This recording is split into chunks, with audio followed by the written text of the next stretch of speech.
Before we begin this incredible story, please subscribe to our channel and press the bell icon so you never miss another amazing tale. This one. The morning air inside Buckingham Palace carried an unusual chill that September day. Captain James Hartford stood at attention in the East Wing corridor. His red ceremonial uniform perfectly pressed, his bearskin cap tucked under his arm. He had served the royal family for 15 years, but nothing could have prepared him for what he was about to discover. The head of household, Mrs. Eleanor Pemberton, approached him with an urgent expression. Her normally composed face showed signs of distress. She explained that Queen Camilla had requested immediate assistance with a delicate matter in her private chambers. Something had been misplaced from her wardrobe. Something of tremendous importance that dated back to the coronation ceremony months earlier. James followed Mrs. Pemberton through the palace's labyrinthine hallways. His boots clicked against the marble floors as they passed portraits of monarchs from centuries past. The weight of history pressed down on him with each step. They climbed the grand staircase and turned down a private corridor that few were ever permitted to enter. When they reached the Queen's private suite, Mrs. Pemberton knocked softly. A voice from within called for them to enter. Queen Camilla stood near the window, her hands clasped together, worry evident in her eyes.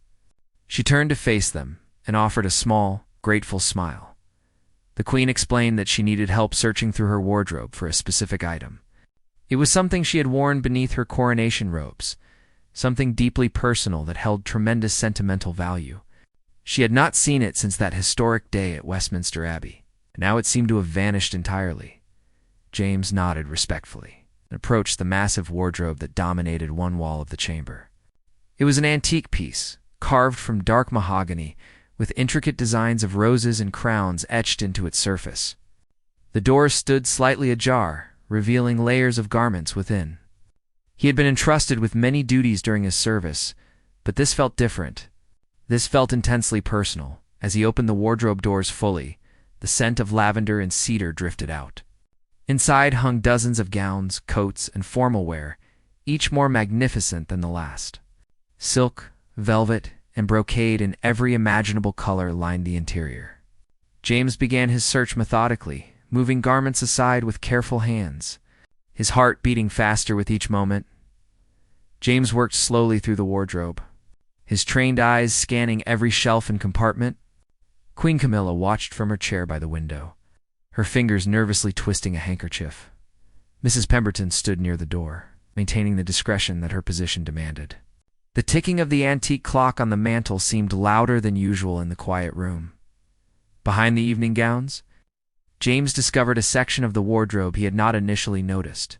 There was a smaller compartment, almost hidden behind a false panel. He glanced at the Queen, who gave him an encouraging nod to continue. His fingers found a small latch, and with a gentle press, the panel slid open. Inside this hidden space lay several boxes of varying sizes. Each was wrapped in protective cloth and labeled with dates going back decades. Some bore labels from before the coronation, from the days when Camilla was the Duchess of Cornwall.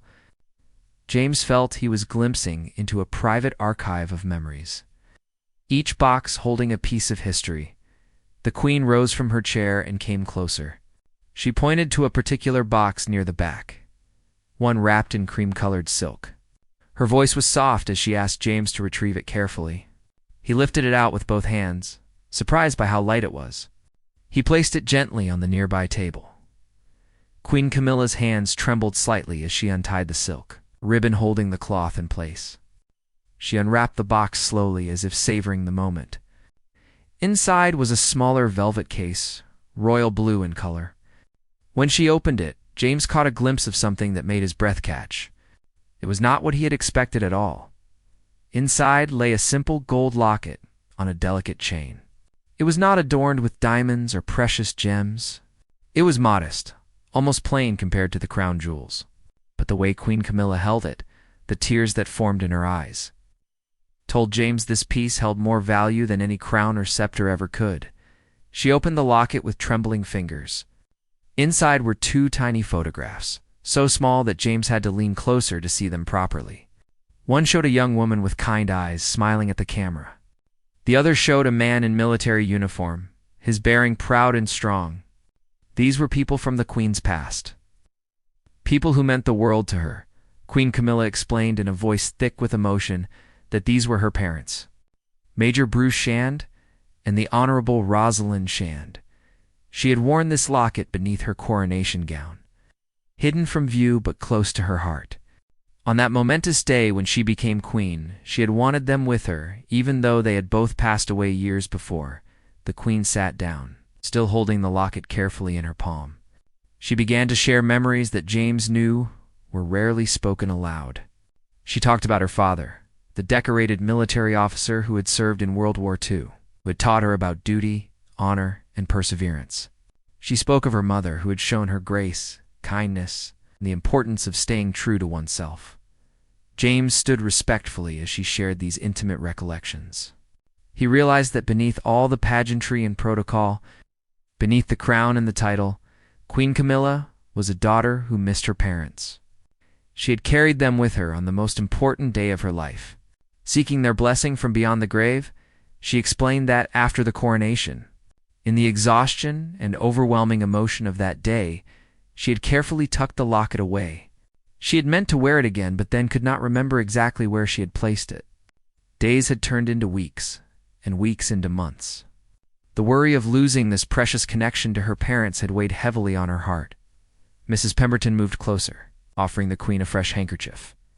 James noticed that even the stern head of household had tears in her eyes. There was something deeply moving about this moment, about seeing the human side of royalty, about understanding that love and loss touch everyone, regardless of their station in life. Queen Camilla carefully fastened the locket around her neck. It disappeared beneath her collar, hidden from view just as it had been during the coronation. She touched it gently through the fabric of her dress, a small smile appearing on her face. The relief was evident in her expression. She thanked James for his help and his discretion. She emphasized that this discovery meant more to her than he could possibly know. James bowed respectfully, understanding that he had been part of something far more significant than a simple search through a wardrobe.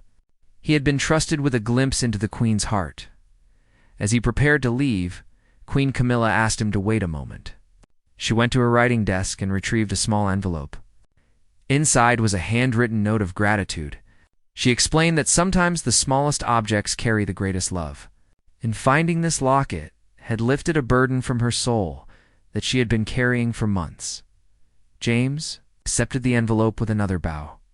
He understood that this experience had changed something in him too. He had always served with dedication and loyalty, but now he understood the people he served in a deeper way. They were not just figures of state, but human beings with the same loves, losses, and longings as anyone else. News of what had transpired in the Queen's chambers did not spread through the palace, as gossip often did. James maintained absolute discretion, as did Mrs. Pemberton. The Queen had trusted them with something precious, and they understood the sacred nature of that trust. However, the event had a ripple effect that neither of them could have anticipated. In the weeks that followed, James noticed a change in how Queen Camilla carried herself. There was a new lightness in her step, a brightness in her eyes that had not been there before. She wore the locket every day, though no one could see it beneath her clothing. It was her secret, her connection to the parents who had shaped her into the woman she had become. One afternoon, James was called to the Queen's office for what he assumed would be a routine security briefing.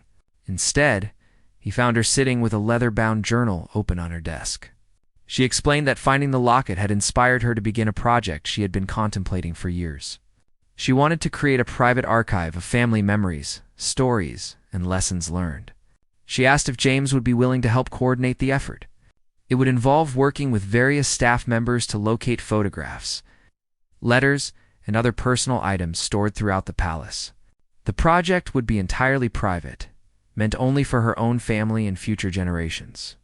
It would be a way to preserve the human stories behind the royal history. James was honored by the request. Over the following months, he worked closely with archivists, housekeepers, and long-serving staff members. They discovered boxes of old correspondence, photograph albums from decades past, and personal mementos that had been carefully preserved but largely forgotten. Each discovery felt like unearthing buried treasure. One particularly moving find came from a storage room in the palace's lower levels. There they discovered a trunk containing letters that Major Bruce Shand had written to his daughter over the years. Some dated from her childhood, others from her teenage years, and several from her adult life. They had been carefully preserved, tied with ribbons, organized by date. Queen Camilla spent hours reading through these letters. James could see the emotions playing across her face as she reconnected with her father's words. His wisdom, his humor, and his unwavering love. She shared some passages aloud, laughing at her father's jokes and crying at his expressions of pride in her accomplishments. Through this process, something remarkable happened. Other members of the royal family became involved in the project. They too wanted to preserve their own family memories and connections. The simple act of finding a locket had sparked a broader appreciation for the personal histories that existed within the palace walls. Beyond the official records and public ceremonies, the project expanded in ways no one had initially imagined. Queen Camilla decided to create a special room in the palace dedicated to family memories. It would not be a public space or a museum, but rather a private sanctuary where family members could come to feel connected to their heritage. On a personal level rather than just a historical one. James supervised the transformation of a small sitting room in one of the palace's quieter wings. The walls were painted in warm, welcoming colors. Comfortable chairs were arranged near windows that let in plenty of natural light. Display cases were installed to hold precious items, and albums were organized on custom-built shelves. The centerpiece of the room became a display dedicated to the coronation. It included photographs from that historic day, but also personal items that told the story behind the ceremony. The cream-colored silk cloth that had protected the locket box was framed and mounted on the wall, along with a simple placard explaining its significance. Queen Camilla wrote the description herself. It read, "Worn close to my heart on the day of coronation was a simple locket containing photographs of my beloved parents. In their memory, and in honor of all the private loves that sustain us through public duties, this room is dedicated to the truth that we are all, first and foremost, human beings who love and are loved." The room was completed just before the anniversary of the coronation. A small, private ceremony was held, attended only by close family members and the few staff members who had been involved in the project. James stood at the back of the room as King Charles spoke about the importance of remembering our roots, our families, and the people who shaped us.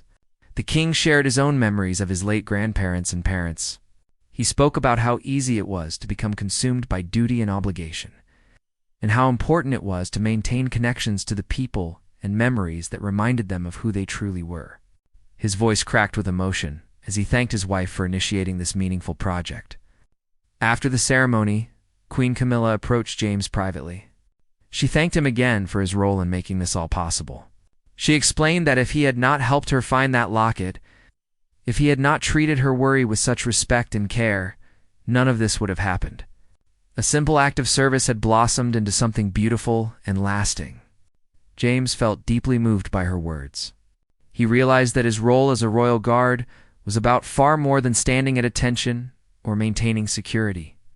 It was about serving with heart, treating people with dignity regardless of their station, and understanding that sometimes the most important duties are the quiet ones that no one ever sees. Years passed, and the story of the locket became a cherished family legend within the palace walls. New staff members would hear about it during their training. Not as gossip, but as an example of the trust and discretion expected of those who served the royal family. It became a reminder that they were not just protecting buildings or maintaining schedules, but caring for real people with real emotions. James eventually retired from active service, but he maintained a special relationship with the royal family. On his final day of duty, Queen Camilla presented him with a gift. It was a photograph of herself from the coronation day, signed with a personal message. But more meaningful was what accompanied it, a small velvet pouch. Inside the pouch was a replica of her locket. The queen explained that she had commissioned several copies to be made, not exact duplicates of the original, but similar pieces meant to carry the same spirit. She wanted James to have one, to place his own precious photographs inside, to remember that love and memory were the greatest treasures anyone could possess. James was overwhelmed with gratitude. He thought about everything that had happened since that September morning when he first opened the wardrobe doors. He had been searching for a lost item, but what he had found was so much more. He had discovered the beautiful truth that compassion, discretion, and genuine care mattered more than any protocol or procedure. The memory room that had been created remained a sacred space within the palace. Family members visited it regularly, especially during difficult times or before important public events. It served as a grounding force, a reminder of what truly mattered. The locket display remained its centerpiece, a symbol of love transcending time and circumstance. Queen Camilla continued to wear her parents' locket every day. Sometimes during particularly challenging moments, observers would notice her hand unconsciously touching her chest where the locket lay hidden. It was a gesture of comfort, a way of drawing strength from the love that had shaped her life long before she became queen. The story taught everyone who heard it an important lesson. The grandest ceremonies, the most magnificent jewels, and the highest titles meant little compared to the simple bonds of love and family. What mattered most could often be found in the smallest packages, hidden away in wardrobes, carried close to hearts, remembered in quiet moments. James kept his replica locket on his bedside table. He placed photographs of his own parents inside, understanding now what Queen Camilla had felt. When his grandchildren visited, he would tell them the story, not revealing any private details, but sharing the essential truth that love is the greatest treasure, that memory is a precious gift, and that sometimes finding what was lost can change everything. The locket that had been temporarily misplaced had found its way home, just as all of us hope to find our way back to what matters most. And in the finding, something beautiful had been created, a legacy of love that would endure far beyond any crown, any ceremony, or any public role. It was a reminder that beneath every title and every duty beat a human heart. That heart deserved to be honored, protected, and cherished.